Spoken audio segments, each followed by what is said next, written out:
Aujourd'hui, j'aimerais vous parler du bonheur.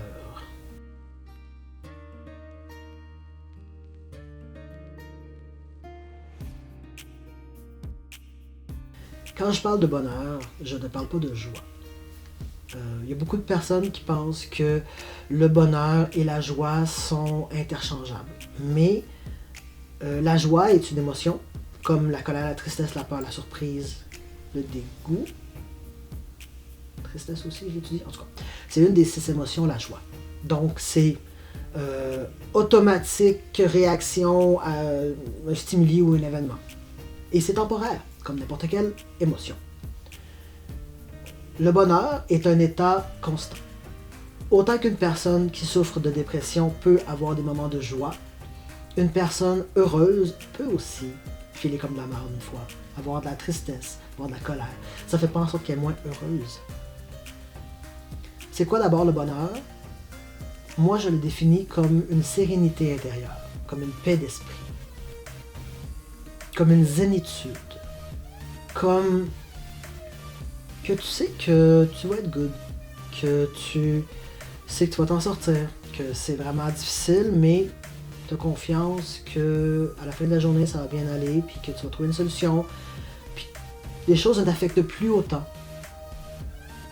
Juste parce que t'es bien dans toi, t'es bien dans ta vie, t'es bien dans ta peau, t'es bien dans ta tête, fait le monde peut arriver, puis t'insulter, puis tout, puis tu vas juste faire comme Ok, next. Puis ce que je remarque, c'est, sans dire que le monde est malheureux, il y a beaucoup de gens qui ne sont pas heureux et qui ne le savent pas. Et c'est surtout de ça que je voulais parler aujourd'hui. Des personnes qui ne savent pas qu'ils ne sont pas heureux. Qui pensent qu'ils sont heureux, mais qui ne le savent pas. Qui ne le sont pas. Comment est-ce qu'une personne peut ne pas être heureuse sans le savoir? Il y a beaucoup de signes, en fait, qui, pas prouvent, mais qui sont des signes de mal-être. Parce que j'ai de la misère avec le malheureux. J'ai peur que si je parle de malheur ou quelqu'un qui est malheureux, on voit plus quelqu'un qui, justement, qui souffre de dépression, par exemple.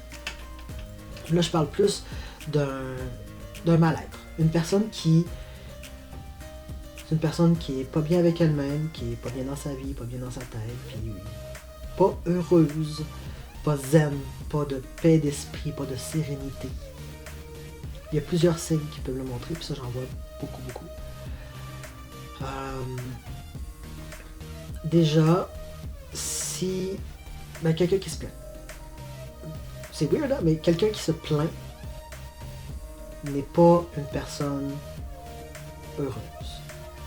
Parce qu'une personne sereine, si on prend le bonheur pour une sérénité, une zénitude, quelqu'un qui est serein et qui est zen va accepter ce qu'elle ne peut changer, va accepter les choses sur lesquelles elle n'a pas de contrôle et va prendre contrôle sur ce quoi elle a du contrôle. Fait qu'il y a comme pas de place à la plainte, pas de place de chialer. Tu sais, oui, c'est sûr, ça arrive des fois que tu as une mauvaise journée à la job, puis qu'il est arrivé telle chose, puis tu arrives chez toi, tu fais comme ah, tu sais, c'est chiant, il y a ça qui est arrivé. Je vois pas ça comme de la plainte, ça. Je vois plus ça comme something happened, puis t'as besoin de le sortir, t'as besoin d'en parler pour passer à autre chose. Bon. Quand je parle de plainte, je parle vraiment beaucoup plus du fait de se voir comme victime.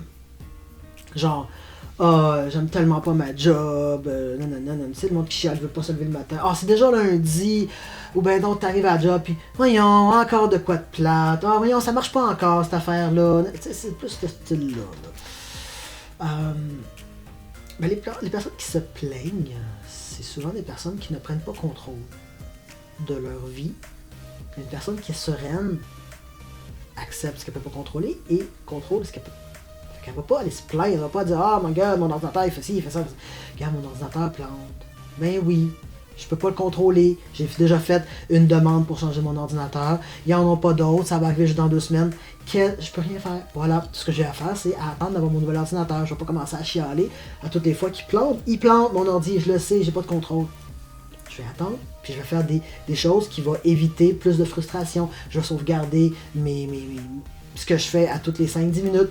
Oui, c'est ça, il faut que j'y pense, mais au moins, ça fait en sorte que je ne perds pas mes travaux. Tu sais, des trucs comme ça. Une personne qui est sereine va trouver des solutions tout de suite. Bon, ok, ça, je peux pas changer ça. Qu'est-ce que je vais faire alors? Donc, quelqu'un qui se plaint pour se plaindre, c'est un signe d'un manque de sérénité, un manque de bonheur dans sa vie. Les personnes qui parlent contre les autres. Je suis sur les médias sociaux, hein. J'en vois. Insulter les gens, parler contre les autres, trouver n'importe quelle raison pour rire des gens ou pour les mettre dans le spotlight, en particulier en faisant des commentaires sur l'écriture. Là, je vais faire une différence. Tu sais, quelqu'un qui écrit tellement phonétique que tu as de la difficulté à déchiffrer son message, on appelle ça des analphabètes, by the way, ça devrait jamais être quelqu'un que tu ris de. En fait, je pense que de rire pour les fautes, c'est jamais quelque chose que tu devrais rire de. Une personne qui est analphabète fait son gros passé. Mais quelqu'un qui fait des fautes, genre, tu as oublié un S, ou qui a écrit et accent aigu au lieu de ER, puis que tu piques là-dessus. Je trouve ça bas, de 1. Je trouve ça bas.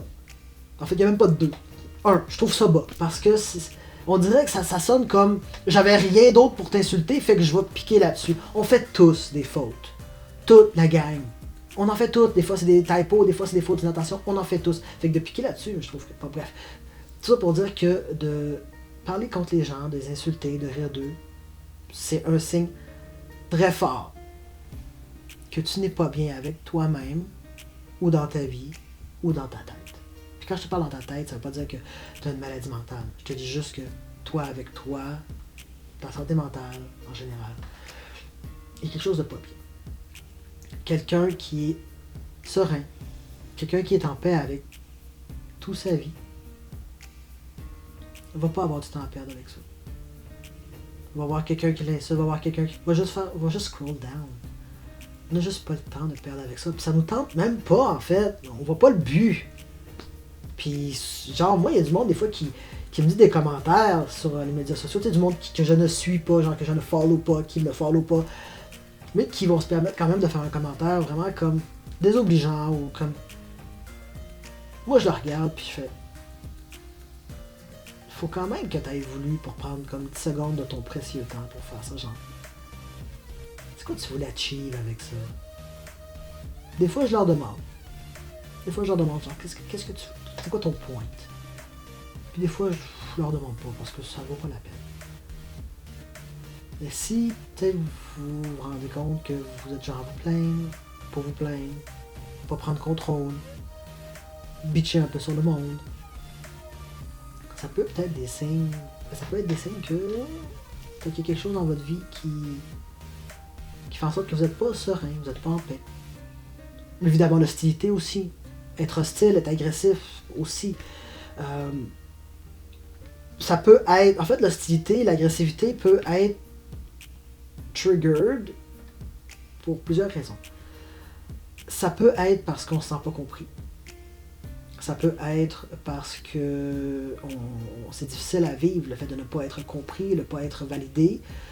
Puis, je donne souvent l'exemple d'un enfant de 2 ans, par exemple, c'est le Terrible 2. Un enfant de 2 ans a son cerveau est mature assez pour savoir ce qu'il veut dire, mais pas assez mature pour être capable de l'exprimer correctement. C'est vraiment frustrant de ne pas être capable de se faire comprendre. Puis moi, ayant une difficulté avec ça aussi, d'être compris, j'en ai parlé dans mon vidéo où est-ce que je parle de mon diagnostic d'autisme, c'est difficile parce que je suis pas compris, puis oui, ça crée beaucoup de frustration en dedans. Je vais pas la lash out sur les gens, mais ça en crée quand même. Mais quand tu as beaucoup de frustration puis tu la lash out, ça peut parfois dire qu'il y a peut-être un problème de ce côté-là. Peut-être que tu te sens pas compris, fait que de toute façon, si tu te sens pas compris, tu te sens pas validé ou whatever, l'insatisfaction, la frustration que tu as peut mener vers un manque de sérénité, un manque de bonheur, dépendamment de comment tu réagis à cette frustration-là. Ça peut être aussi quand tu te sens menacé. J'en ai parlé aussi dans ma vidéo par rapport aux personnes qui n'ont pas de théorie du complot et tout. Quand tu sens que ton intégrité physique ou psychologique est menacée, c'est normal que tu deviennes agressif parce que tu veux te protéger, tu veux défendre ça. Et il y a aussi le fait quand tu es vraiment mal envers toi-même, que la façon d'être hostile envers les autres, de critiquer les autres, c'est souvent quelque chose que tu n'aimes pas de toi et que tu critiques de toi-même. Puis ça, c'est des fois, le monde n'aime pas ça, se faire dire ça. De la projection. Projection, c'est que tu vois dans les autres ce qui te dérange de toi. Par exemple, tu sais, un classique, les personnes homophobes qui sont des homosexuels comme dans le closet encore, mais qui ne le savent pas, genre homosexuels refoulés. C'est un stéréotype, mais c'est parce que c'est pas nécessairement faux, pas tout le temps, mais c'est vrai que des fois, il y a quelque chose en dedans de nous qu'on veut tellement pas accepter que cette partie-là de nous qu'on veut pas accepter devient ce quoi on est ou qu'on se bat contre. Donc on devient homophobe. Parce que tu sais, les homosexuels c'est ci et ça. Mais c'est des choses qu'on pense de nous, qu'on a peur que nous on soit. Puis on l'exprime vers les autres, c'est de la projection. On va dire que tout le monde nous haït parce que whatever, alors que c'est nous qu'on n'aime pas. Mais on le sait pas. Donc être hostile par projection, c'est aussi un signe qu'on n'est pas très bien avec nous-mêmes. Je vais en parler sûrement plus dans les médias sociaux. Peut-être que j'ai déjà fait, dépendamment quand est-ce que cette vidéo-là va être en ligne. Mais allez regarder ça. J'ai quand même... soit c'est fait ou ça s'en vient, certains signes que soit qu'on n'est pas en contrôle de nous, soit qu'on n'est pas 100% bien avec nous-mêmes, soit qu'on n'est pas bien dans nos relations. Il va en avoir ou il y en a déjà eu. Bref, c'est quelque chose que je veux parler parce qu'il y a plein de petits signes qu'on pense qui sont normaux, mais qui ne le sont pas. Puis que c'est tous des signes qu'il y a quelque chose qui va pas bien. Puis dès que tu comprends que quelque chose va pas bien, que c'est pas normal de se sentir comme ça, ben on peut faire des actions, on peut faire des choix vers quelque chose qui est plus sain. On peut commencer à consulter, on peut commencer à lire sur comment changer notre vie. Puis j'ai de la misère des fois à parler de changer sa vie, puis d'être bien dans sa vie, parce que j'ai l'impression que ça sonne vraiment New Age. J'essaie toujours de trouver une autre façon de le dire, mais il n'y a comme pas d'autre façon de le dire. Tu sais, imaginez vous lever le matin puis avoir envie de vous lever le matin. Pas nécessairement d'être super tout le temps reposé, il y a des nuits où c'est difficile, mais de vous lever le matin puis d'avoir envie de vous lever le matin, de vous coucher le soir puis de ne pas avoir toute votre journée ou tous vos 5 ans précédents qui vient qui vient créer de l'anxiété parce que oh my god, ça c'est arrivé, oh my god, j'aurais pas dû dire ça, toutes ces choses-là. Imaginez que quelqu'un arrive sur vos médias sociaux, vous envoie chier, puis vous êtes comme scroll. Imaginez cette sérénité, cette paix, cette zénitude. C'est accessible, ça. Puis je pense fortement que c'est le normal state de l'humain d'être comme ça. La société nous a brisé toute la guerre. Puis c'est sûr que je connais pas toutes les sociétés, mais je vais parler de celle que je connais, celle-là qui est ici. Celle-là du Canada, qui est probablement la même qui est aussi en Europe, puis dans d'autres pays, whatever. Bref. La société nord-américaine nous a brisés. Mais c'est très très accessible de revenir à un état plus serein. Et plus on l'est, plus on encourage les gens autour de nous, consciemment ou pas, à faire ces développements-là, à faire ces démarches-là, à faire cette réflexion-là. Puis peut-être que dans 10, 15, 30 ans, on va peut-être justement être dans une société qui est beaucoup plus sereine, plus les gens vont faire des recherches puis faire des actions vers la sérénité, vers la paix d'esprit. Tu sais, le monde, ils disent, par rapport aux bullies, là, ils disent, ignore-les, ils vont arrêter. Déjà, c'est pas vrai. C'est pas vrai que les personnes qui intimident vont se tanner si tu réagis pas. Peut-être qu'il y en a, mais c'est vraiment pas une règle. Sauf que tu n'as pas le contrôle sur eux, mais tu as le contrôle sur toi. Fait que si au minimum, toi, dans ta vie, tu réussis à ne plus être atteint de ces bullies-là, de ces personnes qui t'intimident, si tu réussis à ne plus être atteint, eux autres, ils vont peut-être pas arrêter. Mais toi, ça va pas vraiment. Ça te va plus t'atteindre, fait que ça va plus avoir d'impact sur ta vie. Parce que tu peux juste contrôler toi, pas contrôler les autres. Puis ça, c'est quelque chose sur lequel je travaille avec les personnes qui demandent mes services finalement. Je travaille avec elles à avoir une vie qui est plus saine, une vie qui est plus sereine, une vie qui est plus zen. Parce qu'il y a juste sur nous qu'on peut travailler. Puis tout le reste autour, tout a l'air moins pire. Tout a l'air moins gros. Tout a l'air plus supportable. C'est juste plus facile. Tout est plus facile.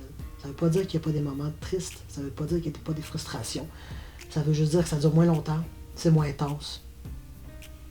Puis tu go on avec ta vie plus rapidement. Puis tu trouves des solutions plus rapidement. C'est juste plus nice. Mais pour arriver à cet état-là, il faut réaliser qu'on n'est pas bien. Il faut réaliser qu'on n'est pas 100% heureux dans notre vie. Il faut réaliser qu'on n'est pas serein, là. Que même si on est joyeux, parce que tu sais, une personne qui va insulter quelqu'un d'autre, qui va faire preuve de méchanceté, d'hostilité, ça lui fait du bien. C'est plate, hein? Mais ça lui fait du bien. Puis il pourrait se dire, ben moi je suis heureux, tu sais, j'ai fait ça, puis ça me fait du bien. Mais c'est pas ça le bonheur. Le bonheur, c'est pas de la joie, c'est pas quelque chose qui nous fait du bien. C'est une sérénité intérieure. C'est être en paix. C'est être zen dans ta tête. C'est que peu importe ce qui arrive,